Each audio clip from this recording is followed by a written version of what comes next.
ጥቁር ገጾች ክፍል 8 ልብ አንጠልጣይ ታሪክ። ደራሲ ሐምሳን፣ ተራኪ ሶፊያ ዩሱፍ። ይህንና መሰል ፍቅር ታሪኮችን ለማግኘት ቻናላችንን ሰብስክራይብ ያደርጉ። መልካም ቆይታ። ቡናውን ተጎነጨና ፈገግ ብሎ ራሴንም አምነዋለሁ፣ ግን ያንን ሰውዬ አላምነውም። ተህሚድ ምንሽ ነው? እሱ ይለፍህ፣ ግን ከምታስበው በላይ ቅርብ ነን። እና የሲአይኤ ቆይታህ እንዴት ነበር? ቆይታህ ቆንጆ ስለመሆኑ ቤትህና መኪናህ ያስታውቃል። የሲአይኤ ስለላ አባላት የሚገኙበት ትልቅ ድርጅት።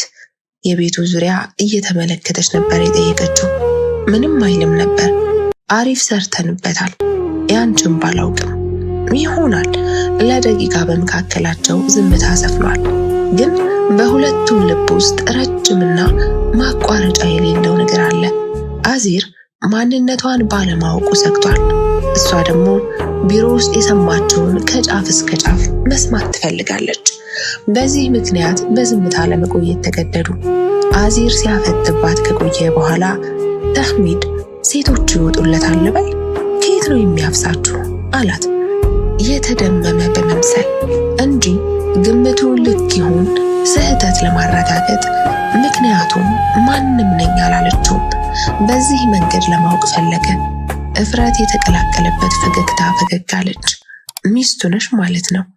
ምንም ሳትል ከተቀመጠችበት ሶፋ ለመሄድ ተነሳች። መሄድ አለብኝ። ከቤቱ ውጭ ወደሚጠብቃት መኪና ከመግባቷ በፊት በድጋሚ እንደምንገናኝ ተስፋ አለኝ አላት፣ ድምፁን ከፍ አድርጎ። ከደረጃው ሳይወርድ በረንዳ ላይ እንደቆመ ፈገግ ብላለት ወደ መኪናው ገብታ ከመንደሩ ወጡ። መንገዱን እንዳትረሳው ደጋግመህ አስተውለው። በሁለተኛው ስንመጣ ጠፍቶብህ እንድንንገላታ አልፈቅድልህም። ለሹፌሩ ነበር ይሄን ያለችው። የቤት ቁጥር መያዙን ነገራት። ረሳሽኝ እኮ መጽሐፉ ላይ ሰጥመሽ ካጎነበስኩበት ቀን አልኩኝና ሚስትህ እስከምትመጣ እየጠበቅ አይደለም። ስለዚህ አሁንም በዝምታ ውስጥ እንደሆነ እንጠብቃት። ፈገግ አለ። ራስሽን ከኔ ለማራቅ እየሞከርሽ ነው? መጽሐፉን እየዘጋሁት። ትኩረቴን የሚከፋፍል ነገር አልፈልግም። የፈገግታው ይዘት ወደ ሳቅ ተቀየረ። ይበልጥ አበሸቀኝ። ምን ያስቅሃል? እንደተናደድኩ ለኔም ብቻ ሳይሆን ለሱም ገብቶታል። የሰው ትኩረት ከወሰድሽ በኋላ ትኩረቴን የሚከፋፍል ነገር አልፈልግም። የኔን ትኩረት ለማግኘት ክፍሉን ቆልፈሽ ተቀመጥሽ። ሳሎን ብትሆኚ በዚህ ልክ አልፈልግሽም ይሆናል። ከተቀመጥኩበት ተነሳሁ። ተቀመጪ። ትዕዛዝና ቁጣ በተቀላቀለበት ድምፅ። የእስካሁኑ ፈገግታ ውሸት ነበር ማለት ነው። በትዕዛዙ መሰረት ተቀመጥኩ። ፈራሽኝ እንዴ? የእብድ ፈገግታ ይታይበታል። የፍርሃት ብቻ ፈገግ አልኩለት። መስረቅ ደስ ይላል መሰለኝ።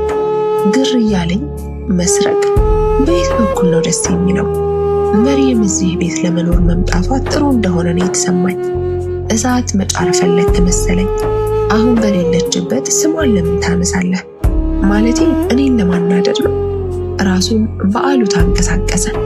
እንደዛ አይደለም። እሷ ስትመጣ በእያንዳንዱ ደቂቃ እንደ ሌባ ነው የማገኝሽ። ማንነትሽን ብታውቅ ደስ ይለኛል፣ ግን የሆነ ቀን አሳልፋ እንዳትሰጥሽ እፈራለሁ። ምንም ትርጉም የሌለው ወሬ ሲሆንብኝ ተነሳሁ። እኔም እሱን ነው የምፈራው። በአሁኑ ተቀመጪ ብሎ አላዘዘኝም። ስለዚህ እርምጃዬን ወደ በሩ አደረግኩኝ። ለበሩ ቅርበት የነበረው እሱ ስለነበር ቆለፈው። ጀመረህ ደግሞ ሕፃን ልትሆን ነው? በሩን ክፈትልኝ። አሁን የኔና ያንቺ ጊዜ ነው። የመኪና ድምፅ መሰማት ጀመረ። ይሄው መሬም መጣች። ተህሚድ ቁልፉን ስጠኝ። እጁን ከቁመቴ በላይ ከፍ አደረገው።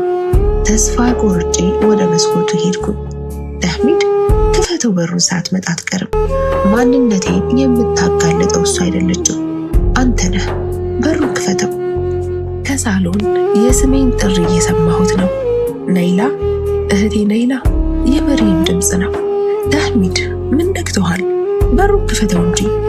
መርየም ነይላ የሚለውን ስም እየደጋገመች ከሳሎን ወዳለንበት ክፍል በእርምጃ ተቃረበች። እኔ ጨንቆኛል። ተህሚድ ግን ምንም አልመሰለው። በሩ ጋር ሆነን ውጣ አትውጣ ስንታገል መርየም በሩን አንኳኳች። በተደጋጋሚ እያንኳኳች እንዳለ ልቤ ባፌ ልትወጣ ምን ቀራት ብላችሁ ነው? ተርበተበትኩ። ተህሚድ በመስኮት ወጣ። ምን እንዳሰበ የማላውቀው ተህሚድ ምንን ተማምኖ እምቢ እንዳለ አልገባኝም። እያንኳኳች እንዳለ በተመሳሳይ መልኩ ስልኳ ጠራና ወደ ሳሎን ተመለሰች። ከደቂቃዎች በኋላ መርየም በአንድ ንግግር ፊቷ ደም መስሏል። ይህም ደግሞ የግል ዶክተሯ ከእንግዲህ ስራ እንዳቆመች መስማቷ ነው። እና ለእናትሽ ንገሪያት፣ እኔ ወደ ፍሎሪዳ ባለቤቴ ጋር ልመለስ ነው። ከእንግዲህ በሕክምናው መስክ አላገለግልም። መርየም በላቧ ጥምቅ አለች፣ ተረበሸች። ስለዚህ ስሚ ዶክተር፣ እኔም ሆነ እናቴ ያልሽውን ሁሉ እናደርጋለን። ፍላጎትሽ ገንዘብ ነው አይደል? ንገሪ፣ ስንት ይሆንልሽ? መርየም የክሬዲት ካርዷን እየተመለከተች ጠየቀቻት። የዶክተሯ ምላሽ ግን እንደጠበቀችው አልሆነም። እኔ ገንዘብ አልፈልግም። በዛ ሰዓት ለባለቤትሽ ያሳየነው ጽንስ ያንቺ አይደለም። ስለዚህ እኔ ደግሞ ለጊዜው ብቻ ነው ያንን ነገር የሰራሁት። ስለሚያስጠይቀኝ ለባለቤትሽ ሁሉንም ነገር ልነግረውና ከዚህ ነገር መውጣት ፈልጋለሁ። መርየም አይኖቿ ፈጠጡ። ምን ማለት ነው? ተነጋግረናል እኮ። ለዚህ ብቻ የተከፈለሽን ገንዘብ አስታውሽ እንጂ የአንድ ተራን ሰው ህይወት ይቀይራል እኮ። አሁን ገንዘቡን እንደፈለግሽ ካደረግሽ በኋላ ምን አድርጉ ነው የምትይ? ንገሪ፣ ምን ያህል ገንዘብ ነው የፈለግሽው? ዶክተሯ ደጋግማ ምንም አይነት ተጨማሪ ገንዘብ አለመፈለጓን እየነገረቻት ቆየች። እሺ ቆይ ከእናቴ ጋር ታወሩበታላችሁ ይሄንን እሺ ብላ ስልኩን ዘግታው ከቤት ወጣችና ሾፌሩ ወዳለበት መኪና ገባች። የመኪና ድምፅን ስንሰማ ወደ መስኮቱ ተጠግቼ ለማየት ሞከርኩ። መርየም ከመንደሩ እየወጣች ነው። ሄደች። የተፈጠረ ነገር አለ እንዴ አልኩኝ ወደ ተህሚድ ዘወር ብዬ። በትንሹ አይመስለኝም። አንዳንድ ጊዜ ቸልታ ስላለበት እንደዛ ማለቱን አልወደድኩትም። እስኪ እማዬ ጋ ደውልና ደህና መሆኗን ጠይቅ። አሁንም በግዴለሽነት ምንም አልተፈጠረም አልኩሽ እኮ። ቢፈጠር እህቴ ትነግረኝ ነበር። ይልቅ አሁን ሁሉንም ነገር ታዩ። ወደ መስኮቱ መጥቶ ወደ ውጭ የሚወጣውን መርየም ያለችበትን መኪና እየተመለከተ ሶስተኛ ልጅ እንዲኖርሽ አትፈልጊም? በቁራጥ አየሁት። እኔም የምኖርበትን ነፃነት ባገኘው በእንደዚህ አይነት ሁኔታ ውስጥ ልጅ የማሰቃይ ይመስልሃል? አንተስ? ቢኖረኝ አይከፋኝም አይነት ከንፈሩን ገልበጥ አደረገ። ወደ መኪናው እየጠቆምኩት ሶስተኛ ልጅህ እንደምታየው መንገድ ላይ ነው፣ ግን ምናልባት የመጀመሪያዋ ስለሆነ አታውቅም ይሆናል። ለራሷ እንክብካቤ እንድታደርግና ክትትል እንድታደርግ ንገራት። የእሷ እርግዝና ደግሞ ለየት ይላል፣ ምንም አያምራትም። ተህሚድ ጥርጣሬ ገባው። እሷ አያምራትም፣ ምንም ነገር አማረኝ ብላ አታውቅም። ምናልባት ከእናቷ ጋር ብዙ ጊዜ ስለምታሳልፍ የምትፈልገውን ነገር እማዬም ሆነ እናቷ ያደርጉላታል። ስለዚህ ምንም አማረኝ ልትለኝ አትችልም ይሆናል አልኩኝ። ብዙም ባለማሰብ እስከ መግሪብ ሰላት ድረስ መርየም ወደ ቤት ሳትመለስ በወጣችበት ቀረች። የእጅ ሰዓቴን እያየሁ በከፊል በመስኮት የሹፌሩን መኪና በድንግዝግዙ ጨለማ ውስጥ ለማየት እሞክራለሁ፣ ግን የለም። ኢሻ ከተሰገደ በኋላ ተህሚድ ለራት የሚሆን ምግብ ይዞ ወደ ቤት ገባ። አንተ ለመሪም ደውል እስኪ፣ ምን ሆና ነው? ጭንቅላቴ ብዙ ልክ ያልሆኑ ምስሎችን ያመላልስ ነበር። እስካሁን እኮ አልመጣችም፣ የት ሄዳ ነው? እሱ ብዙም ባለመጨነቅ አላውቅም፣ የት ትሄዳለች? ባይሆን እርቦኛል፣ እራት እንብላ። ተህሚድ በዚህ ልክ ቸልተኛ ሲሆን አይቼው አላውቅም በፍጹም። ብቻ በብዙ ንዝንዝ ደወለላት። ስልኳ አይነሳም። በተደጋጋሚ ተደወለላት፣ አይሰራም። እራት መብላት ስንጀምር ግን ተደወለ። የማይታወቅ ስልክ ነው። ስልኩን አንስቶ ወደ ጆሮ አስጠጋ። ሄሎ ሄሎ፣ አቶ ተህሚድ እኔ ነኝ። ምን ነበር? የመብራት ክፍያ ለጊዜው ሊያልቅ 2 ሰዓት ብቻ ነው የቀረው። ስለዚህ ከመቋረጡ በፊት እንድትከፍለኝ ላስታውስህ ብዬ ነው። ተህሚድ ነሽታ ገንዘቡን እንደሚያስተላልፍለት ነግሮት ስልኩ ተዘጋ። ሲነግረኝ ተረጋጋሁ። መጀመሪያ ይህን ቁጥር አላውቀውም ሲል ተጨንቄ ነበር። መርየም ደወለች አለኝ። አንሳው ቶሎ በላንሳው አልኩት። አንስቶም ያዳምጣት ጀመር።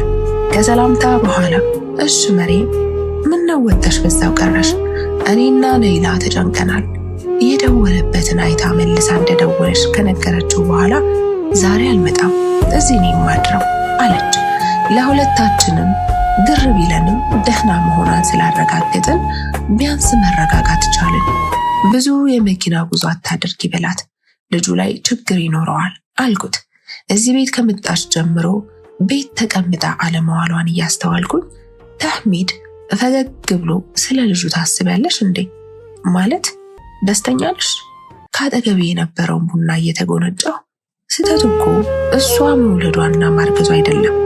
እስካገባች ድረስ ልጅ ይገባታል። ስህተቱ አንተ እሷን ያገባህበት ቀን ነው። በቃ አንድ ጊዜ ሆኗል። ከሆነ በኋላ ምን ይሆን ነው የምትለው? ራሱን በአሉታ አንቀሳቀሰ። ምንም የኔዋ ምንም ይፈጠር አላልኩም። አንድ እጁን ልኮ በጠረጴዛው ላይ የጣልኩትን እጄን እየያዘ መመገብ ቀጠልን። ታውቂያለሽ እማዬ፣ እኔ ግን እድል የለኝም። እናት በጉልበቶቿ ላይ ጋደም ያለችውን መርየም ጭንቅላት እየዳበሰች ዝም በይ፣ ምንድነው የምታወሪው? መርየም እንባዋ ከዓይኖቿ ላይ ኩልል እያለ ይፈስ ጀመር። መቼም አይሳካልኝም፣ ማንም አይወደኝም፣ ምክንያቱም እኔ መጥፎ ሰው ነኝ። አይዳ እኮ ቤተሰቡን እንደዛ አድርጋ አሁንም ቤተሰቡ ይናፍቃታል። ወላሂ ያቺ ሴት የተህሚድ እናት እየዋሸች ነው። ከኔ በላይ ትወዳታለች። እህቱም እኮ በጣም ትወዳት እንደነበር ነገረችኝ። በመሄዷ በራሱ አይወቅሷትም። ተህሚድ ለኔ ስሜት እንኳ አይጨነቅም። እማዬ እንዴት እንደሚተያዩብኝ ብታይ እኮ ሶስታችን አንድ ላይ ሆነን እሷ ሳታስተውል በራሱ እንዴት እንደሚያያት ብታይ። እናቴ ልቤ ቆሰለ። በዚህ ከቀጠልኩ ግን ያችን ሴት እገላታለሁ። እሄድ እኔ ማነኝ እማዬ? ማነኝ? ቆይ ዶክተሯ ለአንዴና ለመጨረሻ ጊዜ አንድ ነገር ብቻ ልትተባበረን ይገባል። በእንባ የጨቀየውን ጉንጮቿን እየጠረገች ከእናቷ ጉልበቶች ላይ ተስፈንጥራ ተነሳች። በመርየም ለቅሶ በራሱ እናት አይኖቿ በእንባ ረጥበው ነበር። እሺ የኔ ልጅ እንደውልላታለን አለች። እናት ከጎኗ የተቀመጠችውን ልጇን ወደ ራሷ አስጠግታ እያቀፈቻት በአንድ እጇ የተጫነቻቸውን የስልክ ቁጥሮች መዳረሻቸውን ለማወቅ ጆሮዋ ላይ አድርገዋለች። ከደቂቃዎች በኋላ ሄሎ የሚል ድምፅ ከስልኩ ተከተለ። ዶክተር ቪክቶሪያ። በክፍሌ ውስጥ ጋደም ብዬ ስልኬን እየነካካው ነው። የሰሞኑ የማህበራዊ ድህረ ገጽ ወሬዎችን እየተመለከትኩ ባለበት ሰዓት ያለሁበትን የእንግዳ ክፍል በር ተንኳኳ። አቤት ተህሚድ። እንድከፍትለት ደጋግሞ እያንኳኳ እየተበሳጨው ከመኝታዬ ተነስቼ በሩን ከፈትኩት። እዚህ ነው የማድረው። በእጁ የያዘውን ትራስ ፊት ለፊቴ እየወረወረብኝ ገፍቶኝ ገባ። መልሼ በሩን ዘጋሁትና በረጅሙ ተንፍሼ ወደ አልጋዬ ተመለስኩ። ከወንዙ ማዶ ባለው ጫካ ውስጥ ውሉ በደንብ የማይገባ ሰደድ እሳት ተፈጥሯል። የእሳት አደጋና የነፍስ አድን አካላት መንገድ ላይ መሆናቸውን ስንደውልላቸው ነግረውናል። ሰዎች ከየቤታቸው የሚያመጡት ውሃ እሳቱን ለማጥፋት በቂ አይደለም። በመንደሩ ውስጥ አብዛኛው ሰው ገበሬ በመሆኑ እሱ መሸሽ ቢችል እንኳ እንስሳዎችን እንዴት አድርጎ እንደሚወስድ እያሰበ ተጨንቋል። ነፍስ አድኖቹም ሳይደርሱ የእሳት አደጋ ሰራተኞችም ሳይመጡ እሳቱ የመንደሩን ሰዎች ቤት ሳይነካ በቀስታ ወዳለንበት ቤት መጣ። እየጮህኩ ያለሁ ይመስለኛል።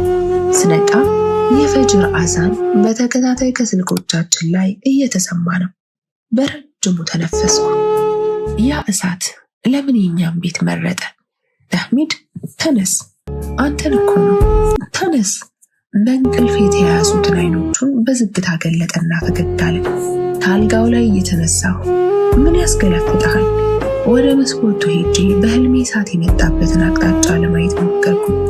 ፈገግታው ወደ ሳቅ እያደገ ራሴን ከአንቺ ጋር ስላገኘሁት ልበልሽ አልሐምዱሊላህ። ዘወር ብዬ ተመልክቼው በድጋሚ ወደ መስኮቱ ዞርኩኝ። ያ አላህ፣ እስኪ አሁን እንኳ ፈገግ በይ። ምንድነው እንደዚህ መኮሳተር? መጋረጃውን ጋረድኩትና ወደ አልጋው ተመለስኩ። ቀልዱን ተወውና እስኪ መርየም ጋር ደውል፣ ደህና ናት አልኩት። ብዙም ባለመደነቅ ከኔ በላይ ከምታስብላት እናቷ ጋር ናት። ስለዚህ ብዙ መጨነቅ አያስፈልግም። ደግሞ ሌሊት ነው። ከሰላት በኋላ የስልክ ጥሪ ተሰማ። ተህሚድ እንደተደናገጠ ነበር አናግሮ የጨረሰው። መርየም ሆስፒታል ናት፣ ደህና አትመስለኝም፣ መሄድ አለብን። እናቴ መድኃኒቷን ወሰደች። ሩዝ ጋር ወደ ረምላ ክፍል ስትሄድ ከመግባቷ በፊት አስቁማኝ ኻዲሟን የጠየቀቻት ጥያቄ ነበር። አዎ ወስዳለች። ፈገግ ብላ ጥሩ መሄድ ትችያለሽ። ወደ ክፍሏ አንኳኩታ ገባች። ረምላ አንድ ጊዜ ወደ ቀኝ ሌላ ጊዜ ደግሞ ወደ ግራ ዞራ እያሰላመተች ነበር። ስትጨርስ መስገጃዋ ላይ ጋደም ማለት ልምድ ስላላት በተመሳሳይ በአንድ ጎኗ ጋደም አለች። እንደ ሁልጊዜው ደህና አደርሽ እናቴ። እናት ፈገግታ ብቻ ለገሰቻት። ከሩዝ ጋር የእድሜ ልዩነታቸው የ15 ዓመት ርቀት ብቻ ስለሆነ እናትና ልጅ አይመስሉም። ይልቅ እህታማቾች። አንዳንዴ ማን የማን እናት እንደሆነ በራሱ ሰዎች ሊለዩቸው እንደማይችሉ በተደጋጋሚ ይነገራቸዋል። ጓደኛ ማቾች ናቸው። በህይወታቸው ውስጥ ላጋጠማቸው እርስ በእርስ ችግር፣ እርስ በእርስ ምክር መለጋገስ መቻቻላቸው ሳይሆን አይቀርም። ከእናትና ልጅነት በላይ ቀረቤታቸውን ከፍ ያደረገው ሪፋት ወደ ቤት ተመለሽ እያለኝ ነው፣ ልጆቹ ናፍቀውታል ስትል ሩዝ ጋር ንግግሯን ሀብላ ጀመረች። ይህን ለመናገር ከቀናት በፊት ምጥ ሆኖባት ነበር። ምክንያቱም ሪፋት ባለቤቷን እናቷ ፊት ተቀምጣ ስለበደላት በደሎች አንስታ አውርታለች። ስለሱ መጥፎነት ደጋግማ ተናግራለች። ልጆቿ መጋጨታቸውን ሳያውቁ እንዝናና በሚል ከኤርላንድ ድረስ ይዛ መጥታለች። ድጋሚ ልጆችን እንደማታሳየው እናቷ ፊት ትስት ነበር። ያ ስለሆነ አሁን ልሄድ ላገኘው የሚል ሐሳብ ከራሷ አንደበት ወጥቶ እናቷን ጭምር ላለማስታዘብ ስትል ቃሉን ለመዋጥ ወስና ነበር። ግን ባለፉት ቀናት ሪፋት ብዙ ነገር ብሎ አሳምኗታል። እንድትመለስ ሁሉም ነገር የእሱ ጥፋት እንደሆነ እንዳመነና ዳግም አብረው መሆን እንዳለባቸው። ረምላ ፍቅር ገለመን እያሉ የሚያሽሞነሙኑት ነገር አይገባትም።